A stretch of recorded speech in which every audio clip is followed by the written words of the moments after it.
बिस्मिल्लाहिर्रहमानिर्रहीम अस्सलाम वालेकुम नाजरीन किद्दां हो तुसी सारे वधिया हो लो जी रब सोना तुहानू सलामत रखे शाद रवो आबाद रवो हसदे रवो वसदे रवो। नवीं शायरी दे नाल तमन्ना तुहाडी खिदमत विच हाजिर हो गई है क्योंकि तमन्ना कुछ होर भी दसदी जावे तुहाडीआं ढेर सारियां मुहब्बतां मेरे नाल ने क्योंकि तुसी मेरी वीडियो नू ज़्यादा तो ज़्यादा शेयर कर रहे हो। करना भी चाहिए। माँ बोली ते काम कर रही हाँ जिन्ने भी लोग माँ बोली ते काम कर रहे हैं सारिਆਂ ਨੂੰ ज़्यादा तो ज़्यादा दाद मिलनी चाहिए है। चलो जी कुछ थोड़ी जिन्नी दे असीं भी हकदार हाँ तुहाडीआं मुहब्बतां दे अच्छे अच्छे कमेंट्स दे लाइक दे शेयर दे।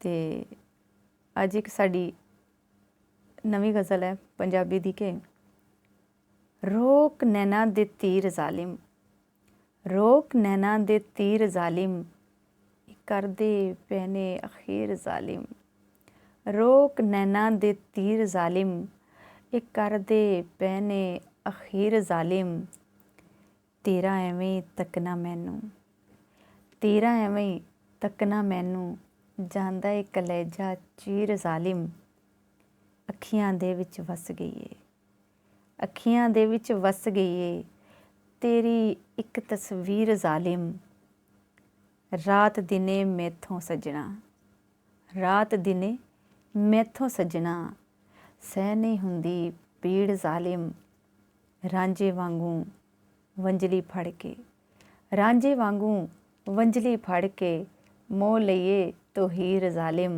रोक नैना दे तीर ज़ालिम कर दे पे ने अखीर ज़ालिम। लो जी ये तां सीगी तमन्ना दी शायरी। तुसी ज़्यादा तो ज़्यादा मेरे वीडियो नू शेयर करना लाइक करना सबसक्राइब करना ते जिन्हें हजे तक मेरे चैनल नू सबसक्राइब नहीं किया वो मेरे चैनल नू सबसक्राइब भी ज़रूर करे। हमेशा की तरह तमन्ना नू अपनी दुआवां विच याद रखियो। रब राखा।